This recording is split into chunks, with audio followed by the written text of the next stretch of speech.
Russia తన ఫ్రెండ్నే కాపాడలేని పోని పక్షంలో ఇంకా రష్యాను కూడా ఎవరూ నమ్మలేరు. కాబట్టి ఎట్టి పరిస్థితుల్లో ఈ ఇరాన్లో ఈ ఖైమనీ ప్రభుత్వాన్ని కాపాడడం అనేది రష్యాకి చాలా చాలా అత్యవసరం దాని అస్తిత్వానికి. కాబట్టి ఖైమనీని రక్షించడానికి ఈ రష్యా రంగంలో దిగేసింది.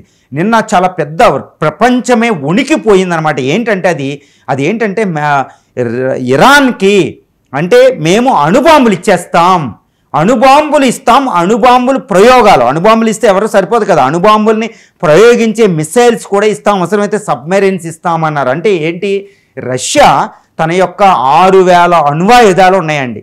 ఇరాన్ ఒక్క అణ్వాయుధం తయారు చేసుకోవడానికి ఎంత ఇబ్బంది పడుతుంది. 6000 అణ్వాయుధాల్లో ఒక 10-20 అణుబాంబులు ఇరాన్కి ఇచ్చేస్తే ఆటోమేటిక్గా ఇంకా ఇజ్రాయెల్ అమెరికా డిఫీట్ అయిపోయినట్టే కదా.